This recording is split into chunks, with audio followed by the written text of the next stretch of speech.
vamos a otro aspecto, que es la apocalipsis. Todos los escenarios apocalípticos pueden ser grotescos. ¿Por qué? Porque van a la idea de la muerte, de la pérdida y de que no hay una salida, de que ya todo se perdió. ¿Qué situación hay que manejar importante como un aspecto apocalíptico? Pues tiene que ver justamente con ver destrucción a tu alrededor, que de alguna forma el personaje o los espectadores sientan que esa misma destrucción ya los tiene atrapados a ellos, ya sea porque marques un apocalipsis por virus o por una inundación, por un meteorito, etc. Es absorber en esa destrucción al espectador, el que crea él que perdió todo, que todo lo que está a su alrededor está destruido y que él es el que sigue. Entonces esto es más de acuerdo a la narración, como puedes ver, porque muchas películas o series de apocalipsis como de zombies no generan este horror hasta que entran en que están comiendo los zombies a los humanos. Pero hay otras historias donde ven la ciudad destruida, desolada, el llanto de los niños, el humo, el sonido de las patrullas, todo ese ambiente que es envolvente, hacerte sentir parte de esa destrucción y que después te va a cansar. Es como causas de horror con la apocalipsis. Ahora, siguiente, la repugnancia. Cualquier cosa que a ti o a otro les cause repugnancia es, obviamente, agregarlo va a causar esa incomodidad. ¿Cómo puedes agregar este factor a otras cosas? Porque si yo te digo simplemente agregar insectos, agregar moho, etc., es obvio. Pero el mismo efecto puedes agregar a todo lo demás. ¿Cómo? Averigua por qué causa esa repugnancia. Si el gusano o eso causa esa repugnancia porque son cosas viscosas y se mueven, si tú de pronto haces esa sensación que ocurra en los vidrios, que pronto se ve cómo se mueven, se sienten viscosos y demás, vas a causar esa repugnancia, aunque no me describas que hay lombrices. Si por ejemplo esa repugnancia fuera porque hay pequeños insectos que cubren el cuerpo y piensas porque son seres pequeños que no te los puedes quitar, que sientes sus patas y demás, si tú de pronto miras que las hojas te están cubriendo y se siente como te están envolviendo y tienen vida propia, hojas, no insectos, hojas, me puedes generar esa misma incomodidad sin necesidad de que hayan esos insectos. Igual, el chillido de las ratas que van por todos lados y demás, y que pueden ser agresivas y saltar hacia ti. Si de pronto ese chillido lo hacen los muebles, sin necesidad incluso de que salten a ti, puedes causarme esa perturbación porque están chillando y soy el chillido como si se movieran. Después chilló tu mueble. Entonces, no es solamente poner aspectos repugnantes, sino sacar qué es lo repugnante de ello y agregarlo a aquello que tú quieras contar. Otro aspecto, las texturas. Es algo muy útil para generar horror. Y son texturas repetitivas y que saturen a tu espectador, ya sea por el exceso de algún color, por el exceso de alguna figura como paneles de abejas cada vez más chiquitos, quizá porque haya muchos ojos en esa textura, porque parecen hoyitos de donde sale algo y después ese hoyito sale algo y así en un ciclo infinito y demás. Las texturas son muy útiles en ese aspecto. No te hablo de sangre o de órganos porque eso va en otro punto. Las texturas a lo que me refiero es que ya sea el colorear el fondo del escenario o los objetos o demás, se repite la misma imagen. Es algo que vas a ver justamente con Junji Ito en Uzumaki. A veces las espirales no solamente es cuerpos retorcidos, sino que realmente hay espirales en todos lados y eso empieza a incomodar. Si ya viste ese manga, que también te voy a dejar el link en la descripción, de otro youtuber llamado Lane, lo lee, el capítulo donde se forman espirales en el pelo de una chica te va a hacer que te quede un poco más claro este dato. Siguiente, seres dentro de otros, ya sea el salir o el existir dentro de él. Bueno, ahora esa frase de un ser saliendo dentro de otro, tal vez te traiga a la mente a alguien con la famosa escena donde sale el pequeño alien del estómago. Hay muchas formas en las que realmente esto puede ser, ya sea que salgan a través de la piel del otro ser, a través de los ojos, a través del cuerpo, que permanezcan siempre dentro. Muchas historias de horror o de terror hablan sobre arañas que crecen dentro del cuerpo, etc.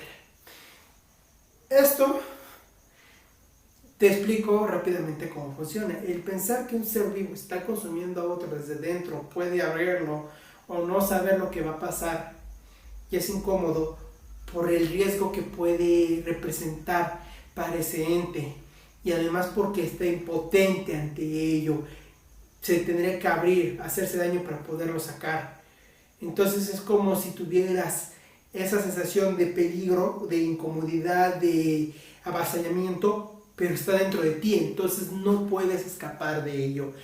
Esta emoción puedes generarla incluso sin que haya un ser dentro, nada más al hacer la comparación que alguien siente de esa manera.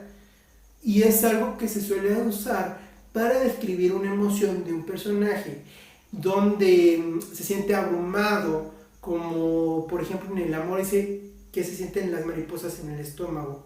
Si tú exageras esa emoción y las mariposas van hacia arriba, se sienten en la cabeza, el aleteo, la siente como si su lengua fuera a salir propiamente en su boca, ya es algo incómodo y muy perturbador. Y usas una situación emotiva cómoda, pero la describiste de manera desagradable. O sea, pensar en esas mariposas en el estómago suena normal, pero decir cómo están en tu garganta y sientes el aleteo al fondo de ella y en tu úvula, ya imaginártelo es incómodo. Entonces, este es un ejemplo de cómo puedes agregarlo a cualquier factor, y depende más la descripción que el factor en sí. Recuerda, la sensación de tener un ser dentro de otro es buscar el riesgo de que éste salga, o la sensación de que lo esté invadiendo por completo. Incluso puede salir por la piel, por los poros, y aunque salga del cuerpo sin necesidad de lastimar a la persona, ya es incómodo. Y de hecho puede ser la diferencia entre el horror y el terror. Normalmente si va a haber una ruptura del cuerpo va a causar miedo, va a causar terror, porque pues va a lastimar. Pero si empieza a salir y no se lastima el cuerpo, normalmente va a causar horror. ¿Por qué? Porque no está en riesgo, pero eso no es natural, no debe salir algo de su piel. Vamos al siguiente. Movimientos imposibles. Toda aquella cosa cuya torsión o posición o demás sea anormal, nos da un potencial infinito de qué tan raro puede ser ese movimiento. Y aquí va a depender mucho de que realmente quieras causar horror, porque los movimientos imposibles los vemos todo el tiempo en caricaturas, en comedia, en misterio, en magia, etc. ¿Cómo hacemos que estos causen horror? Que parezcan dolorosos, lo sean o no. Que sean posibles, pero que parezcan dolorosos. Hacer énfasis cuando hace el cuello, que se vean sus vértebras, que se vea cómo se van torciendo. Que cuando la persona de pronto puso su cuello hacia atrás, por eso es muy común que en el terror se vean las curvas en el cuello, para que se note que está volteando hacia atrás. Y en comedia normalmente el personaje voltea como si nada. No se ven esas curvas que muestran justamente la torsión de esta zona, que sería dolorosa. Cuando gira sus ojos en una posición desagradable, se suelen ver las venas por eso. Se suele jalar la cara, porque es algo difícil, algo doloroso. Entonces, así es como un movimiento irracional puede causar perturbación. ¿Cómo hacerlo con objetos?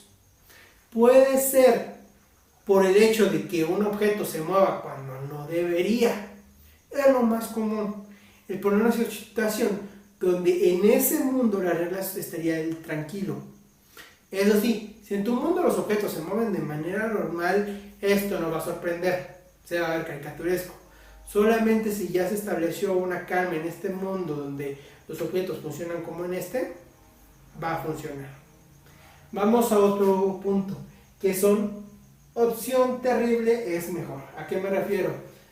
Si tu personaje tiene más de una opción de lo que puede hacer en ese momento, pero la mejor opción es horrible porque pierde lo que quiere, porque daña a alguien que quiere, porque se tiene que sacrificar, porque se tiene que mutilar, porque tiene que hacer algo muy peligroso, etcétera. El punto es que lo vas a sentir mal. Entonces, si a tu personaje lo vas a sentir horrible, pero es la mejor opción, vas a hacer que cause cierta empatía con el espectador. ¿Cómo puedes aumentar este desagrado, este dolor por el espectador? Que una opción menos dolorosa, una opción más cómoda, sea peor.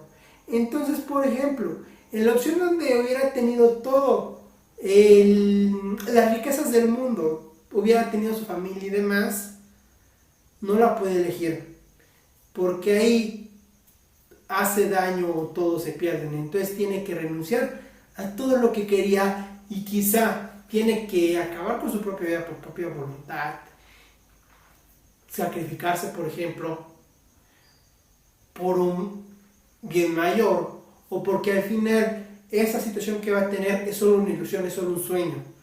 Y la única forma en que por lo menos salve a alguien real es que haga una catástrofe.